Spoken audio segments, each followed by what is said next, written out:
Tonight, on First at 9 this Saturday the 9th of August 2025. Cultural spectacle. The final Randoli procession of the historic Candi Asella Perhara concludes successfully with all customary grandeur. President emphasizes the importance of embracing Sri Lanka's cultural heritage in its development journey. Tourism boost. Sri Lanka earns $328.3 million in revenue from tourism in July 2025, marking a 3.1% increase from last year. Zelensky stands firm. Ukraine won't cede land to Russia, says Zelensky ahead of Trump-Putin talks. This is Derana First at 9. Live from Studio 24 in Colombo. Good evening, you're joining First at 9, brought to you by Sri Lanka's most trusted news source, Derana. I'm Tharindu Mahendra, joining you live with the latest in Sri Lanka and around the world.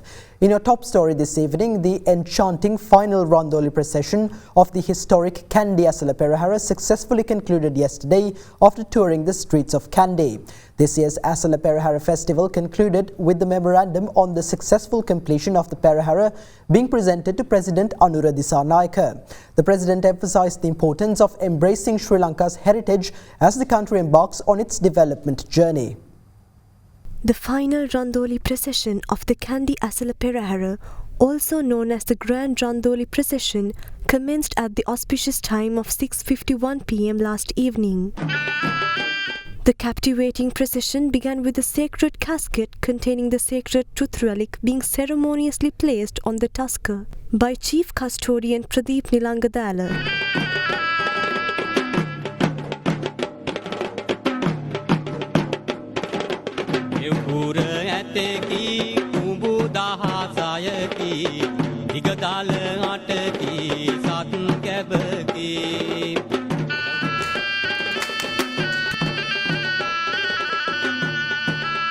President Anura Dissanayake was in attendance to witness the splendor of the final Randoli Perhara, joined by several ministers and diplomats. The sacred casket was carried by Tusker Vasana of Kataragama, while Tusker Singharaja and Pulatisi of the Temple of the Sacred Tooth Relic provided the escort.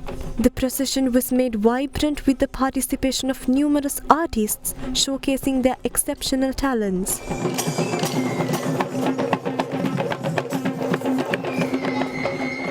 The procession, which began at the Temple of the Sacred Tooth Relic, proceeded through Sri Dalada Vidya, Yatinura Vidya, Khande Vidya, D.S. Senanayaka Vidya and returned via Raja Vidya.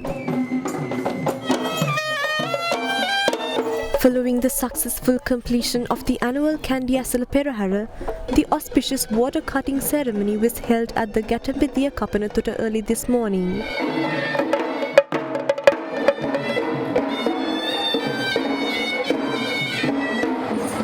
The sacred casket, which had been placed at the Askiri Gedige Raja Mahavihara, was escorted back to the Temple of the Sacred Tooth Relic at the auspicious time of 2:16 p.m. this afternoon.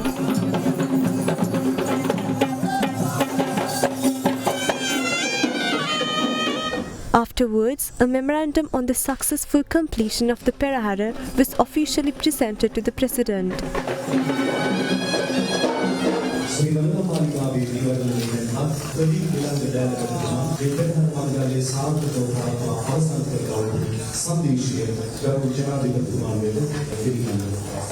President Anura Dissanayake also presented tokens of appreciation to the artists who showcased their remarkable talents during the Perhara.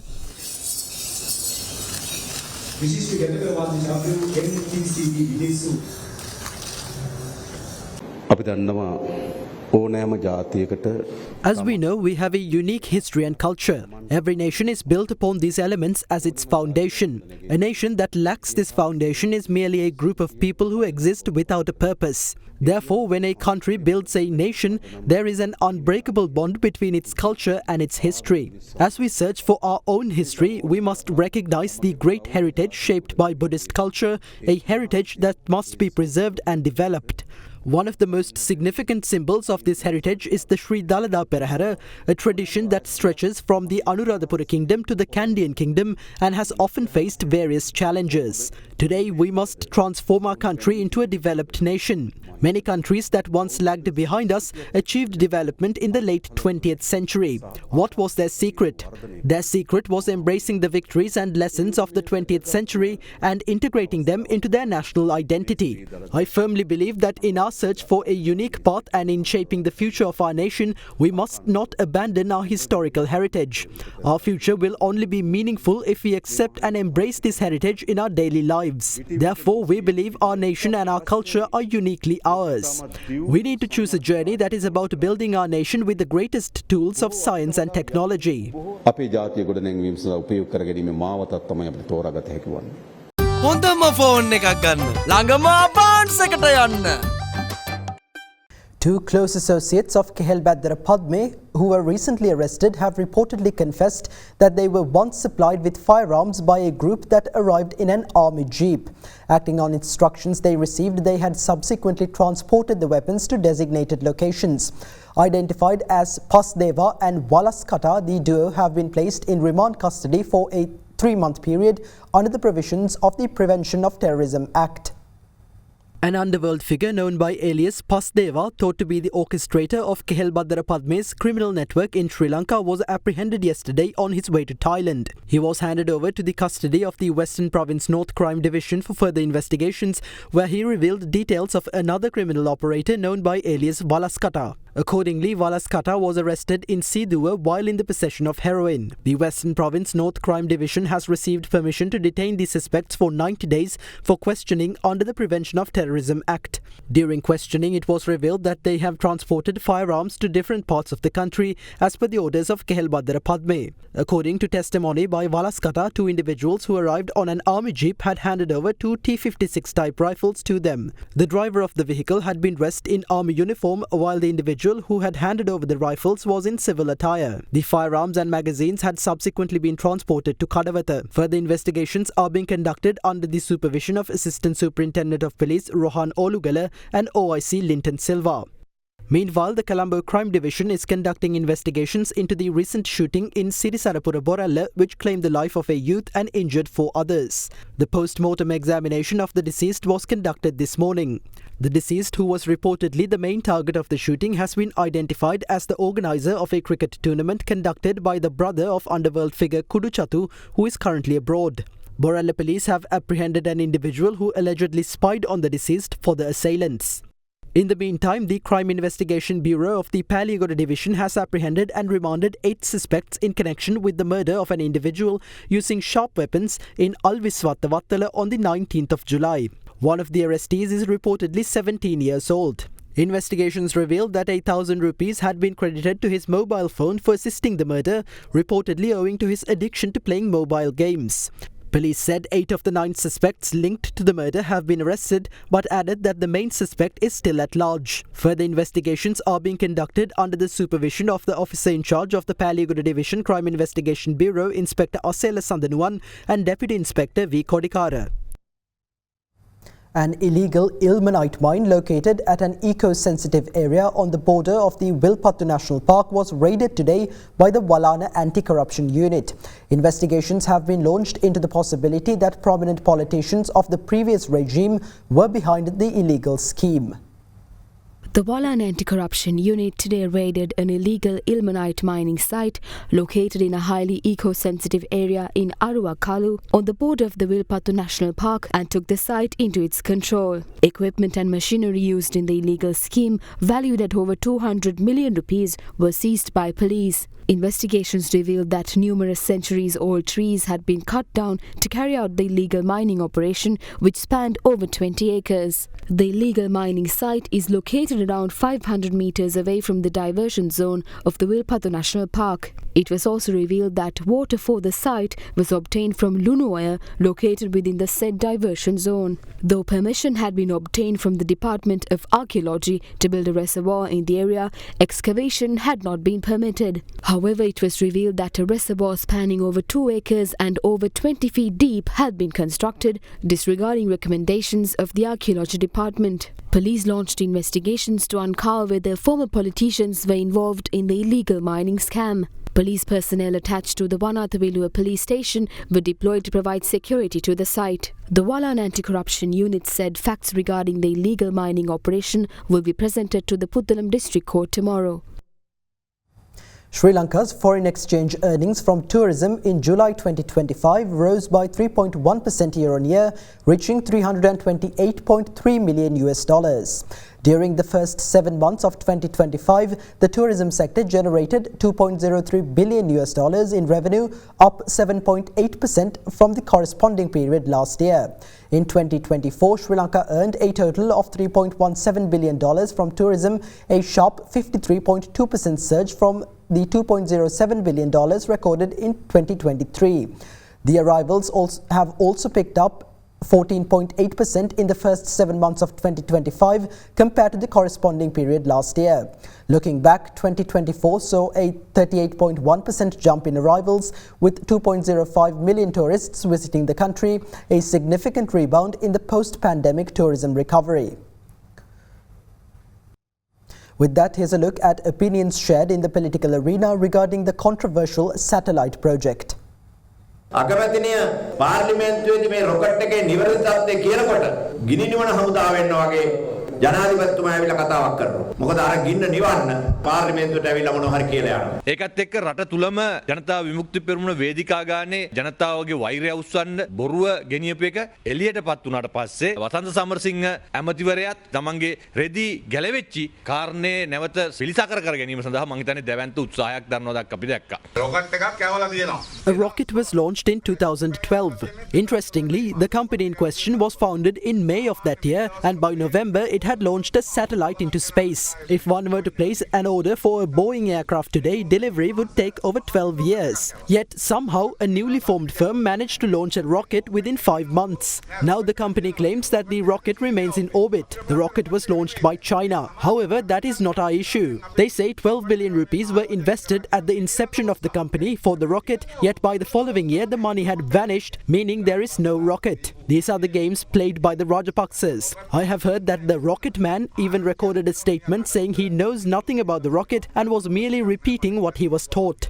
මම ආණ්ඩුවටත් කියන්නේ අනේ අගමැතිතුමියයි මම තිරුව හැප්පෙන්න එපා. දැන් rocket එක නැහැ කියලා ඔබතුමාලා බොරු කිව්වා. බොරු අහු වුණා. දැන් ඉතින් ඔක පිළි අරගෙන වැඩේ අතහැරලා මේ මිනිස්සුන්ට පොරොන්දු වෙච්ච ටික කරන්න ඉතින්. මම ආණ්ඩුව දෙගොල්ලෝ ගහගන්න එක නෙවෙයි කරන්න ඕනේ. මේ ජනතාවගේ ප්‍රශ්නෙට උත්තර දෙන එක. ගරු අග්‍රාමාත්‍යතුමිය තාමත් හොඳින් පැහැදිලි කරා මේ සඳහා ආණ්ඩුවෙන් සතභාග මුදලක් වියදම් වෙලා නැහැ. ඒ වගේම මේ ව්‍යාපෘතිය හරහා විශාල ආදායමක් මේ රටට ලැබිලා තියෙනවා කියන කාරණේත් පිළි අරන් තියෙනවා. ඔබ හිතනවාද Do you think the Rajapaksas would remain silent if the Supreme satellite had been generating that kind of revenue for 13 years? Do you believe they would do something that benefits the country instead of benefiting themselves? Once investigations into the matter are complete, we will be able to say what actually happened. මොකද උනේ කියලා. With that, here's a look at more local news across the country in brief. The 2025 Grade 5 Scholarship Examination is scheduled to be held tomorrow at 2,787 examination centres across the country. 307,951 applicants are eligible for the exam this year. In a press conference today, Commissioner General of Examinations AKS Indika Kumari said the examination will commence at 9:30 am and advised candidates to arrive at their respective examination centres by 8:30 am. Meanwhile, a train travelling from Maradana to Mathura collided with a minivan at a railway crossing in Alutgama this morning. The accident occurred at a railway crossing in the Silananda Road near the Alutgama railway station. It has been reported that the minivan was driven by a woman who sustained injuries in the collision and was admitted to hospital for treatment.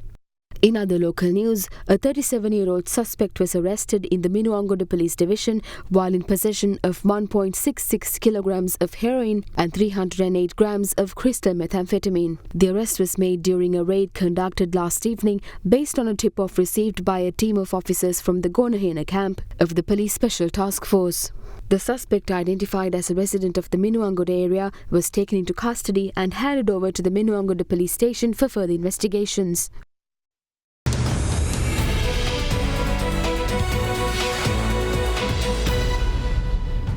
Welcome back. British High Commissioner to Sri Lanka Andrew Patrick affirms the United Kingdom's commitment to supporting the Sri Lankan government in developing the country's education sector amidst ongoing debates over private and state education. The diplomat stated this at the unveiling of the academic collaboration between SINEC campus and Anglia Ruskin University in the United Kingdom. SINEC campus announced a franchised academic partnership with United Kingdom's Anglia Ruskin University at a ceremony in Colombo held under the patronage of British High Commissioner to Sri Lanka Andrew Patrick. Ladies and gentlemen, moments like these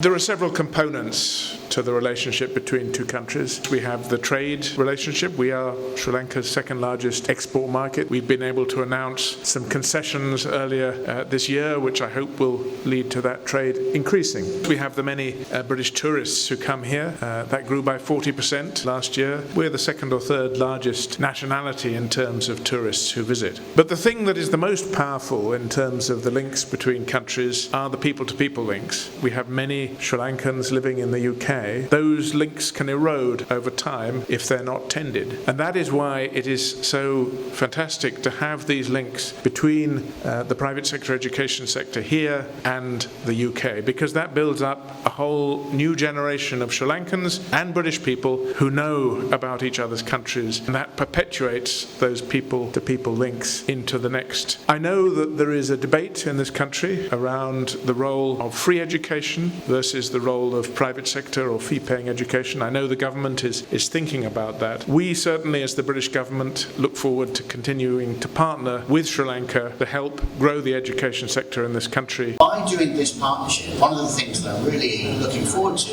is helping to develop the intercultural skills of our students back in the UK. They have opportunities to engage with students here in Sri Lanka, but also students here in the same way. But it also helps big issues of things like peace and economic development. The benefit for the students is while they remain at home, they will get a UK qualification which is globally recognized. The full program is done in Sri Lanka, which saves a great amount of foreign exchange draining out from Sri Lanka. If any of SINEC products are going to stand shoulder to shoulder in the international industry, we should be at that same level or better. When they are recruiting anybody, we want to ensure that individuals that are passing out from SINEC matches the personality that is expected these organizations. US stocks ended higher and the Nasdaq notched a record closing high for the second straight day yesterday as technology-related shares including Apple gained and as investors were optimistic about potential interest rate cuts. The three major indexes also registered solid gains for the week. Apple shares climbed 4.2% yesterday and were up 13.3% for the week in their biggest weekly percentage gain since 2020. US President Donald Trump on Wednesday said Apple would invest an additional $100 billion in the US, bringing its total commitment to $600 billion over the next 4 years. The S&P 500 Technology and Communication Services indexes led sector gains for the S&P 500 on Friday, and the indexes also posted record high closes. Recent weaker economic data has underpinned expectations for rate cuts, while investors are evaluating Trump's interim pick for a Federal Reserve governor. Switzerland's failure to negotiate lower tariffs with US President Donald Trump has sparked a national debate over the role of its gold industry and whether it should pay for the damage. The world's largest gold refining hub has been rocked after Washington announced 39% tariffs on selected Swiss imports and an unexpected levy on gold bars. The move was spearheaded by Trump as part of his broader push to reduce America's trade deficit. The White House yesterday said it would issue an executive order clarifying the US stance on gold bar tariffs in the near future. Gold was the country's single largest export last year at 27%. The Swiss government, which returned home empty-handed from a last-minute trip to the US this week, has vowed to continue negotiations for a better deal.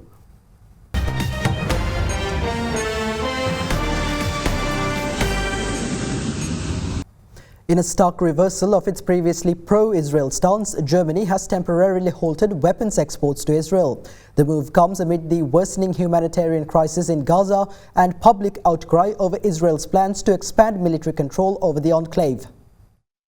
Germany's Conservative Chancellor Friedrich Merz, here too a staunchly pro-Israel leader, announced that the German government will indefinitely halt all military equipment exports to Israel which could be used in Gaza.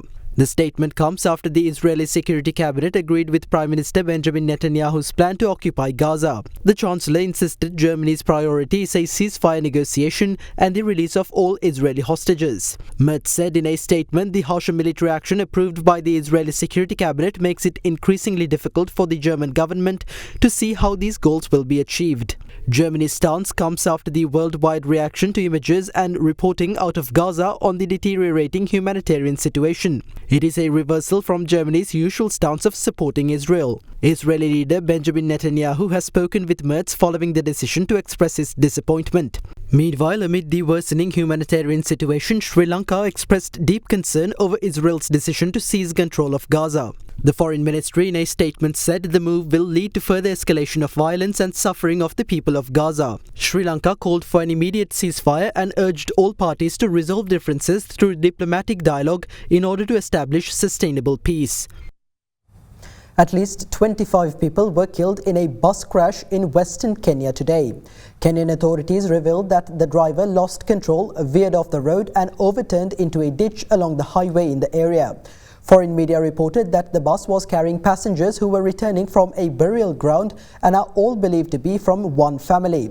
Kenyan police said 10 women, 10 men and 1 girl died at the scene, with 20 other passengers injured and 5 of them with serious injuries. However, 4 people later succumbed to their injuries after hospitalization. The cause of the crash has not yet been revealed, and Kenya's National Transport and Safety Authority said they will aid investigations into the cause of the crash.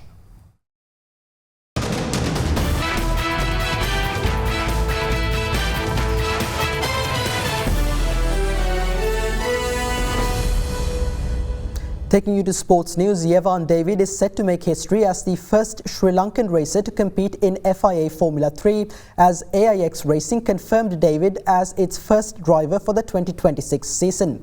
A proven race winner in Euro Formula Open and a standout talent in international karting and Formula 4, Yevan is now stepping up to the next level of single-seater competition, bringing both raw pace and technical maturity.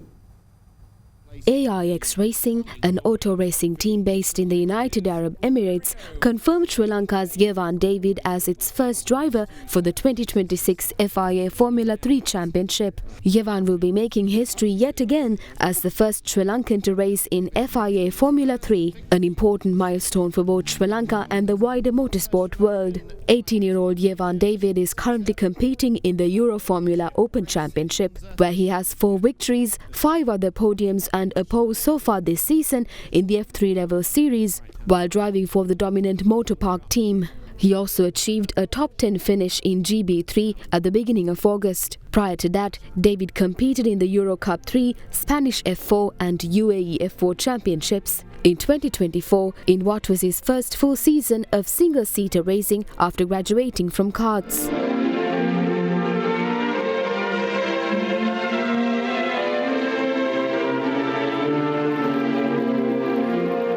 Commenting on signing with AIX, the 18-year-old said he was proud to become the first Sri Lankan driver to compete in the championship and was grateful for the opportunity. That's all for tonight from First at 9. Thank you for joining. Have a great night.